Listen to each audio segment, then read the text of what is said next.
প্রত্যেকের চরণে জানাই আমার কোটি কোটি প্রণাম। এখানে উপস্থিত সকল শ্রদ্ধেয় দাদা এবং মায়েদের যথাযোগ্য স্থানে আমার প্রণাম ও জয়গুরু। মাতৃ সম্মিলন চলছে, মায়েরা খুব সুন্দর করে এতক্ষণ সঙ্গীত পরিবেশন করলেন, প্রার্থনা করলেন, বাণী পাঠ করলেন এবং ইষ্ট প্রসঙ্গ করলেন। আমিও দুটো কথা বলি। দেখবেন আমাদের অনেক রকম বন্ধু আছে, আমরা সঙ্গটা কেমন করব সেটা বুঝতে পারি না। কিছু সঙ্গ আছে, কিছু দেখবেন আপনার বাড়িতে যে মানুষটা প্রত্যেকদিন ময়লা তুলে নিয়ে যায়, নোংরা গুলো তুলে নিয়ে যায়, তার গায়ে যদি আমার একটু ছোঁয়া লাগে, আমরা কি বলি, এই তুমি দূরে হাঁটো না, তোমার ওই নোংরা গাটা আমার শরীরে লাগছে। তার কারণ কি? সে যে নোংরা গুলো তুলে নিয়ে যাচ্ছে, তাই তাকে ছুতে আমার ঘেন্না করছে। কিন্তু সেই মানুষটা যখন স্নান করে আসছে, তার আর আমার মধ্যে কোনো তফাৎ থাকছে না, তাই না? তো এই ময়লা তো যে ফেলে সে স্নান করে শুদ্ধ হয়ে গেল। কিছু মানুষ আছে যে আমার মনটাকে ময়লা করে দেয়, কিন্তু সর্বক্ষণ একটা ফোনের মধ্য থেকে আমার কানের মধ্যে কুটিল কুটিল কুটিল কুটিল কথা বলে বলে আমার মনটাকে বিভ্রষ্ট করে দেয় ঠাকুরের কাছ থেকে। তাই আচার্যদেব বলছেন, সঙ্গটা তোমার ঠিক করো। তুমি কার সঙ্গে মিশবে যে তোমাকে হাত ধরে ঠাকুরের কাছে নিয়ে চলে যাবে? তোমার শুনবে না তোমার নিন্দা চর্চা। এই তুমি সকাল থেকে আমাকে কানটা তো খেয়ে ফেলে দিলে গো, আমার মনের মধ্যে তো ঠাকুরের কোনো কাজই আমি করতে পারছি না। তুমি আমাকে ঠাকুরের কথা শোনাও, যে মানুষ আমাকে ঠাকুরের কথা শোনাবে আমিও যাতে প্রেরণা পাই ঠাকুরের কাজে, তার সাথে মিশবো। তাই স্নান করলে তো আমার শরীর শুদ্ধ হয়ে যাবে গো মা। এই মনটা যদি শুদ্ধ না করতে পারি, তাহলে সারাটা দিন আমি তলিয়ে যাব, আমি বুঝে দেখবো না আমি কার সাথে মিশলাম। তাই আমার সঙ্গটা ঠিক করা লাগে। তাই ঠাকুরের কাছে প্রার্থনা করতে লাগে, ঠাকুর তুমি আমাকে একটু শিখিয়ে দাও না গো, তোমাকে আমি কেমন করে ভালোবাসবো। তাই যে তাকে ভালোবাসে তার সঙ্গ করতে হয়। কে তাকে ভালোবাসে? আচার্যদেব, আচার্য পরম্পরা। তাই তো তিনি ঠাকুর মানুষের কাঙাল, বসে থাকেন মানুষের জন্য। তাই তিনিও আমাদের জন্য বসে থাকেন, আমাদেরকে ভালোবাসা দেওয়ার জন্য। এই যে আমরা যারা এখানে আজকে উপস্থিত হয়ে রয়েছি, কেউ কিন্তু বলতে পারবে না সে সর্বদিক থেকে সুখী। কোনো না কোনো কষ্ট তার জীবনে আছে, কোনো না কোনো কষ্ট তার জীবনে আছে। তাই তো ঠাকুর বলছেন সত্যানুসরণে, অভাবে পরিশ্রান্ত মন ব্রহ্ম জিজ্ঞাসা করে নতুবা করে না। গিয়ে দেখবেন সেই মানুষটার জীবনে কোনো না কোনো কষ্ট আছে। তাই আমরা যারা হয়তো কেউ পিতামাতা, কেউ একটুখানি ভাই বোন, যে যেরকম বয়সের হোক না কেন, সবাই হয়তো দেখা যায় সন্তানকে মানুষ করতে করতে বার্ধক্য এসে গিয়েছে, সন্তান তো দূরে চলে গিয়েছে। তাকে আমি বলছি না যে ঝগড়াঝাটি করে গেছে, তার কর্মজগতের জন্য, তার বিবাহের জন্য তাকে যেতেই পারে, সে তার সংসার ধর্ম পালনের জন্য। তা আমরা তো বড় একা, তাই না? তাই দেখেন আমরা ঠাকুরকে পেয়েছি বলে, তাকে নিয়ে জীবনে চলছি বলে আজ আমরা একা নই, তাই না? খুব খুব ভালো আছি আমরা যে আমরা ঠাকুরকে নিয়ে চলছি। আমি আমার জীবনের কথা বলি। যখন মানুষ বলে না যে দেখো আমি কেন দীক্ষা নেব, আমার মা বাবাই আমার গুরু, বলেন কি বলেন না? বহু মানুষ কিন্তু এই কথাটা বলে, আমার দীক্ষার প্রয়োজন নেই, আমার মা বাবাই গুরু। নিশ্চয়ই এই কথাটা অতি সত্য, মা বাবা গুরু। কিন্তু আমি আমার কথা বলি, আমরা 5 জন ভাই বোন। আমার দিদি বসে আছে, পরে হয়তো আমাকে বকবে, কিন্তু তাও বলছি। আমি আমার ভাই বোনের থেকে অনেকটা ছোট, বয়সের গ্যাপিং তো অনেক বেশি আমার বড় দাদার সাথে, সবার সাথে। আমার মা ভাবলো যে আমার একটু বয়স হয়েছে, মানে মায়ের এই সময় আমার এই সন্তান পেটে আসলো, আমি একে নষ্ট করে ফেলবো। আমার মা আমাকে মেরে ফেলার জন্যই কিন্তু গেল নার্সিং হোমে। ডাক্তারের কাছে যখন গেল, ডাক্তার আমাকে কিন্তু নষ্ট করতে পারলেন না। তাহলে আমরা যে বলছি আমার মা বাবা গুরু, আমি তো পৃথিবীর আলো দেখার আগেই আমার মা আমাকে মেরে দিতে চলে গিয়েছিলেন। আমি মায়ের নিন্দা করছি না, এরকম বহু মানুষের জীবনে হয়ে থাকে কিন্তু, যে সন্তানকে নষ্ট করতে তারা চলে গেল, যে আমি হয়তো অভাবের তাড়নায় আর মানুষ করতে পারবো না। মাকে এখন হাসতে হাসতে রোজ বলি, তুমি আমাকে মারতে চেয়েছিলে, ঠাকুর পাঠিয়েছেন তার কাজের জন্য, তুমি মারার কে গো? তুমি আমাকে মারার কে? পারোনি না? ঠাকুর যতদিন তার কাজ করিয়ে নেবেন ততদিন আমি তার কাজ করব। তারপর যখন ভাবলাম স্বামীও অল্প বয়সে চলে গেল, অনেকেই হয়তো ভাবে যে আরে এই মানুষটারও তো বিয়েই হয়নি, বিয়ে হয়েছে, স্বামী চলে গেছে। তো তখন আমি ভাবি, মেয়েকে নিয়ে যখন রোজ রাত্রিবেলায় শুতে যাই, তখন কিন্তু ঠাকুরকে বলি, ঠাকুর আমার কিন্তু তুমি ছাড়া কেউ নেই, আমার যদি জ্বর আসে আমার একটা ওষুধ এনে দেওয়ারও কেউ নেই, আমার কিন্তু মেয়েটা কাজে চলে যায়, একলা একলা সকাল থেকে রাত অব্দি থাকি। তখন কিন্তু আমার মনে হয় যে ঠাকুর তোমাকে যদি জীবনে না পেতাম, হয়তো কবে পাশেই রেল লাইন, সেখানে গলা দিয়ে শুয়ে থাকতাম। কিন্তু ঠাকুর আছেন, তাই জন্য এতটুকুও ভেঙে পড়ি না। কিভাবে? যে ঠাকুর তুমি তো আমার আছো। একদিন আমার খুব জ্বর, একটি উৎসবে আমার নাম রয়েছে, সেই দাদা আমাকে বারবার ফোন করে যাচ্ছে, বিজয়া মা আপনার বক্তব্য আছে, আপনি আসতে পারছেন না। আমি দাদাটিকে বললাম, দাদা আমি পারতপক্ষে কোথাও ক্যান্সেল করি না, কিন্তু আমার যাওয়ার মতন পরিস্থিতি নেই, খুব জ্বর আমার, আমি পারছি না বলে ফোনটা রেখে বেহুশের মতন শুয়ে পড়েছি। ঠাকুরের দিকে তাকিয়ে বলছি, ঠাকুর গো কৌটো থেকে একটা বিস্কুট এনে খেয়ে যে আমি একটু জল খাবো, সেই পরিস্থিতিটা আমার নেই। কারণ মেয়েকে কাজে যেতেই হয়েছে, ও যেখানে চাকরি করে সেখানে ছুটি বলে জিনিসটা থাকে না।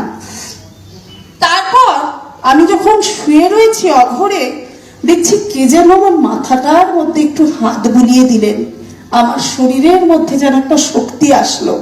আমি উঠে গেলাম, দুটো বিস্কুট খেয়ে জ্বরের ট্যাবলেট খেলাম। প্রত্যেকটা দিন প্রত্যেকটা মুহূর্ত বুঝতে পারি তিনি আমার জীবনে আছেন, তাই আমি কখনো ভয় পাই না।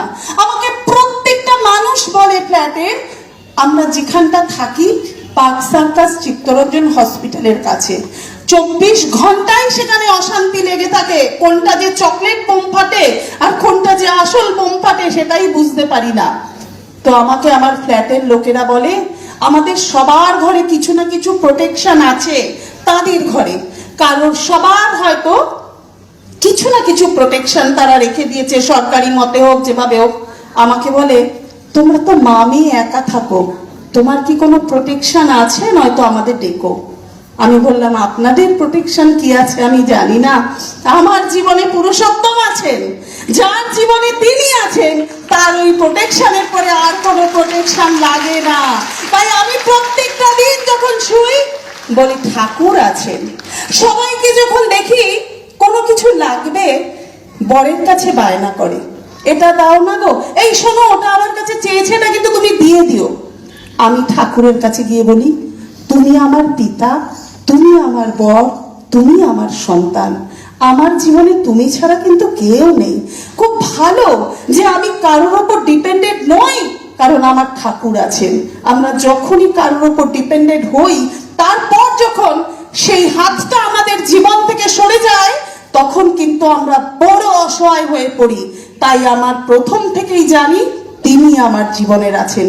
তাই বোধহয় আমি জীবনে যেদিন প্রথম দেওঘরে পা রেখেছিলাম, আজ থেকে প্রায় 29 বছর আগে আচার্যদেব আমাকে ডেকেই এই কথাটা বলে দিয়েছিলেন, আপনি শুধু ঠাকুরের জন্যই পৃথিবীতে এসেছেন, তার কাজ করবেন, তাকে নিয়ে থাকবেন।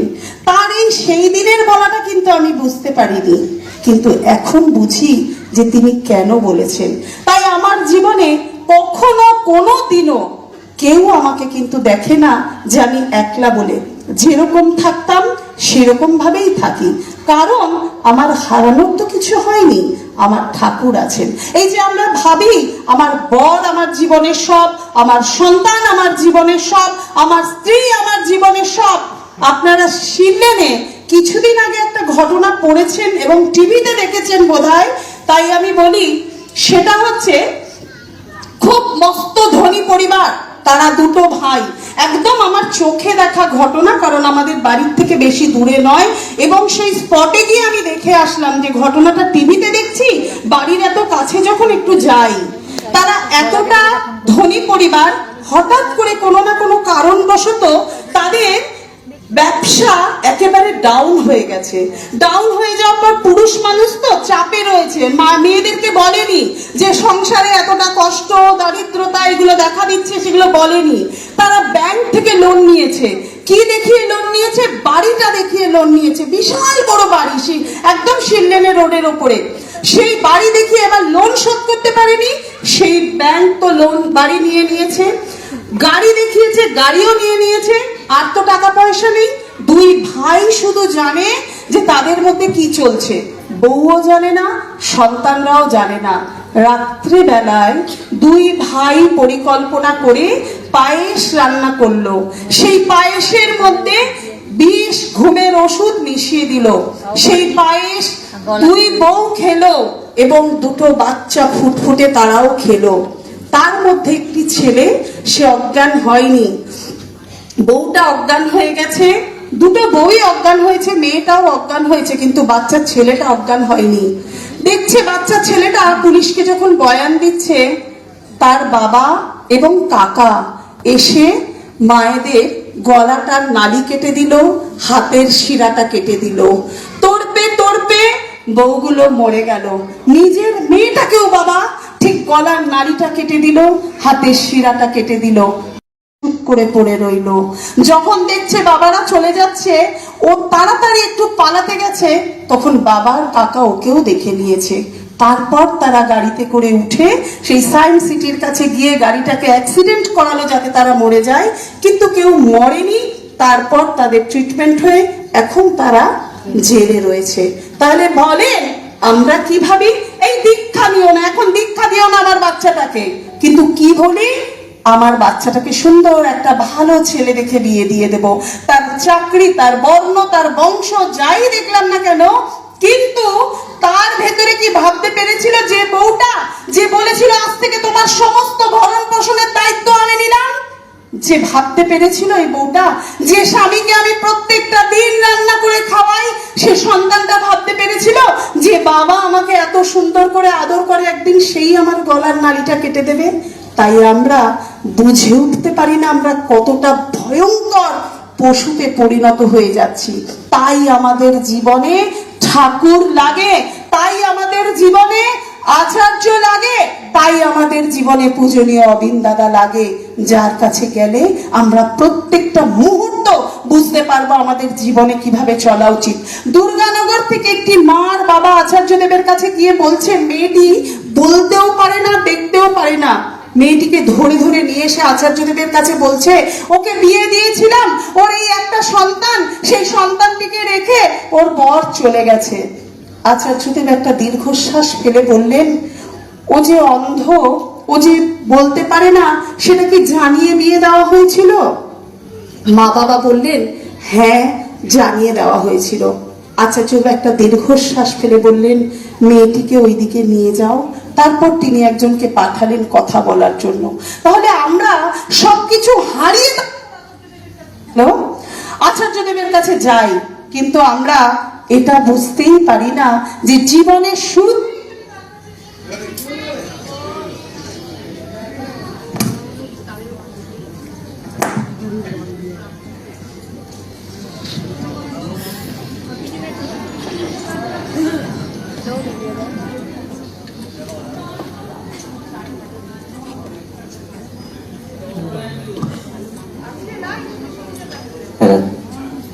তাই শুরুতেই যদি আমরা তার কাছে যাই, তাহলে আমাদের কিন্তু আর এই দিনটা দেখতে হয় না।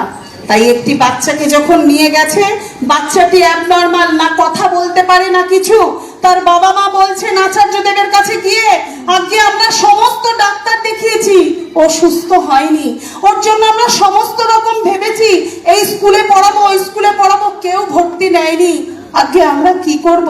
চিরকাল তো আমরা বেঁচে থাকবো না, তখন কি হবে? আচার্যদেব বললেন, আপনি বাড়িতে গাছ লাগান না, সেই গাছে জলও দেন, কিন্তু সেই গাছগুলো কতটা লম্বা চওড়া হয় জানা নেই। কিন্তু বন জঙ্গলে গিয়ে দেখবেন সেই গাছে কিন্তু আপনি জলও দিচ্ছেন না, মাটিও কোপাচ্ছেন না, সেটা প্রকৃতিতে কত সুন্দর করে বেড়ে উঠছে। ঠিক তেমনি ওকে যখন পরমপিতা পাঠিয়েছেন তখন ওর সমস্ত দায়িত্ব পরমপিতা নিয়েই আছেন, আপনি শুধু তার সাথে তাকে যুক্ত করে দিন। তাই আমাদের জীবনে ঠাকুরকে পেয়েছি, আমরা নিশ্চিন্তে আনন্দে থাকবো। ঠাকুর, আমার জীবনের শেষ নিঃশ্বাস পর্যন্ত আমি যেন তোমাকে দুয়ারে দুয়ারে বলতে পারি গিয়ে তোমার কথা। তাই তো হচ্ছে ডিপি ওয়ার্ক, যেটা আমাদেরকে সুন্দর এবং সুস্থ রাখবে। তাই মাগো, সময় থেকে বসে বসে টিভি দেখে সময় না কাটিয়ে, পা দুটোকে অথর্ব না করে প্রত্যেকটা দিন এক একটা বাড়িতে যাবেন আর নিজের জীবনে ঠাকুরের দয়ার কথা বলবেন। বলে এসে দেখবেন বাড়িতে কত সুন্দর শরীরের শক্তি আসছে, কত সুন্দর মন চনমন হয়ে যাচ্ছে। আর তখন মনে হবে, ঠাকুর তুমি সত্যি আমার জীবনের সব কিছু। তাই আমরা প্রত্যেকে যেন তাকে নিয়ে জীবনে চলতে পারি। প্রত্যেকের মঙ্গল কামনা করে আমি আমার ইষ্ট প্রসঙ্গ এখানেই শেষ করলাম। জয় গুরু।